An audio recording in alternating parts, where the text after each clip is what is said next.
Hi, welcome to Detectortesters, day 2 live at Firex here at the XL. This is the hashtag Ask Paul session, Q&As. I've got a number of questions that have been asked. Thanks to all those that have contributed the various different questions. Can't promise to go through all of them because we've got quite a few, but I'm going to hit a few of them that might be helpful. Emma Francioli from the blog page, she asked, do we have a battery-powered heat tester that has a heat output greater than 90 degrees? Well, yes we do, Emma. We have the testifier, which has a heat output of 90 degrees, or up to 90 degrees of standard heat, but if you set it to high heat, you've then got the ability to go up to 100 degrees. So that means you can test all those high heat detectors that you can't test with the Solo 460 heat tester. The other alternative is to use the mains powered heat tester, which also has a higher heat output as well, that gives the ability of testing them. So hopefully that one's answered that question. David Aldridge from one of the Facebook groups, closed groups, he asked, when you test a 60-degree heat detector, it activates at 60 degrees. If you then put a protective cage over the detector to stop it being vandalised, what temperature is needed to activate it? Now this one's a bit of a tricky one, because as soon as you put a cage around a detector to protect it, there are various different cages at different sizes, and what that means is that the test cup on your tester cannot create a seal around the detector, so the heat that's going in there is going to escape. So at best what you're going to do is you're going to get a slower activation time, and in worst cases, if you don't get the heat up to the required level, you're not going to get any activation. So there really isn't an answer on this one. You know, sure, in some cases with some of the smaller cages it is possible to test them, but in a lot of cases you might not necessarily be able to actually activate them in that case, and it may be a matter of actually removing the cage from the detector before you can actually test it. So that's the best I can give on that. John McAleer asked the question on one of the Facebook groups. The testifier doesn't work too well, or not at all, when testing Apollo heat detectors, which are mounted on sounder bases. Now again, really good question here, John. All of our testers, and testifier included, they are universal testers. We make them so they test the majority of detectors in a majority of situations. In this case, where you've actually got the sounder base on the bottom of the actual detector, the testifier bellows isn't going to make seal with the actual the ceiling that it's actually mounted to. Again, it's a bit like the cage detector. Heat's going to escape, and at best you're going to get a slow activation, or in some cases you're going to get no activation. Obviously this is going to be made worse if you've got higher temperature detectors to actually test. So again, it's all about making a seal around a detector. In that case, you may well struggle in certain situations. So thanks for that one, John. What have we got here? Another one from Emma Francioli, again from the blog page. Emma currently uses the Solo 330, and has said it's a bit tricky to keep it clean, particularly with the aerosols that can actually accumulate in the bottom of it. And she was actually asking, is it actually safe to pop it into the dishwasher?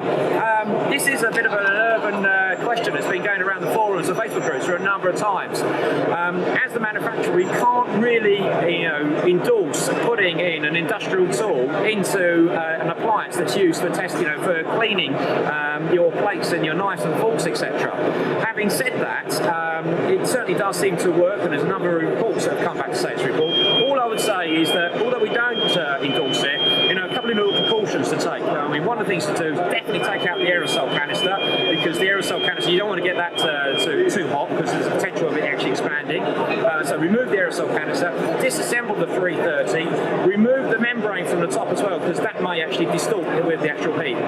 Put the main body and the actual aerosol test cup into the actual dishwasher, and then put it on a rinse cycle with no detergent in there, and just go through, and you'll find that it probably will actually come out quite clean. But say I can't really actually fully endorse it, but I know a lot of people are actually doing it, and if you're doing it, that's what it may be worth actually considering. So another interesting question there from Emma. What have we got here? Steve Best from New Flame. Could could you please tell me when a feature to actually audit the various detectors and systems will be available? They've been waiting for 10 years now for this feature, and it's certainly true that in regards to Testifier, since the original release back in 2008, we did speak about having an optional comms module.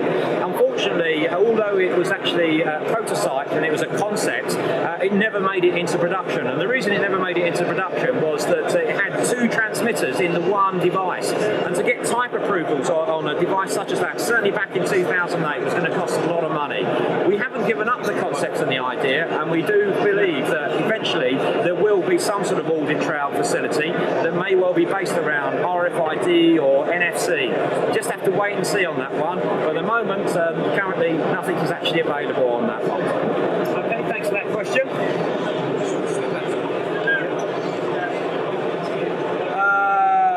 Moving on, what have we got here? Dean of DBL Facilities asked a question to do with our warranty being 1 year on electrical products and lifetime warranty being 7 years on mechanical. Yes, that is actually true. Mechanical products like our poles and our Solo 330, they actually cover lifetime warranties cover, which is 7 years, but all the electrical products have a 1 year warranty on them. So yeah, that is the case. I mean, we know that's what we actually offer. The warranty on the mechanical products is particularly good. So, you know, if you do feel that you have a bit of an issue, obviously just contact our support team, product support, and they will help you out with that one. What have we got here?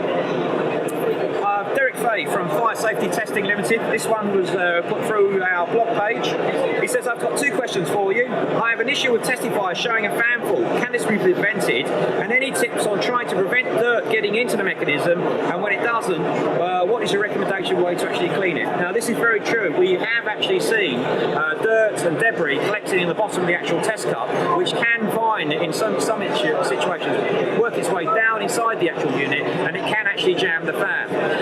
There is, as Derek alluded, there is a procedure that you can do to prevent the build-up of dirt. It's a matter of cleaning the test cup, remove the inner cup, and then dusting out and removing any dirt and debris in there. We do have a little detailed sheet available on that one if you want to know exactly how to do it, but cleaning out your tester is a good idea, and that means it's not necessarily going to go down. And if you're unfortunate enough and you have actually got a fan fault on Testifier, the way to do it is to try to dislodge the debris from the end of the actual fan blade, and then what you need to do is remove the battery band, holding the handling tube of the Testifier, and then hitting it into the palm of the other hand. Repeating that several times, and usually there's a good chance that you can actually clear it. If that doesn't work, again, contact product support at Detectortesters, and we can take it from there. So, nice question there from Derek. One more question here from Andy Dunmore. This is from the blog page. Andy's from APD Alarms. He's asked how long till aerosols are phased out. Now again, really good question. We've just gone through a series of changes with our aerosol canisters as of December 2017, and because of the F-gas 2 regulations, we've had to change our product range, and certainly aerosols like A3 were no longer compliant, canned smoke was no longer compliant, and check it, and they've all now been removed from the market. All the current products that we actually have available are all compliant to the latest F-gas 2 regulations. I can't say, we don't really know when aerosols, or if they will actually be completely and utterly outlawed, but it's true to say that as the years goes on, legislation becomes tighter, more constraints about what chemicals you can actually use, and regarding health and safety of these particular products. So you will indeed see more cautions and warnings, I think, in time, and maybe eventually it could well be the case that all aerosols will actually be phased out, but no plan at the moment for all aerosols to be phased out. As long as they're compliant to the latest standards, environmental standards, we're okay. And that's what we have available with Solo 85 and the A10 and A10S. Okay, that pretty much wraps up my question and answer session from Firex. As always, if you have been watching, thanks for watching.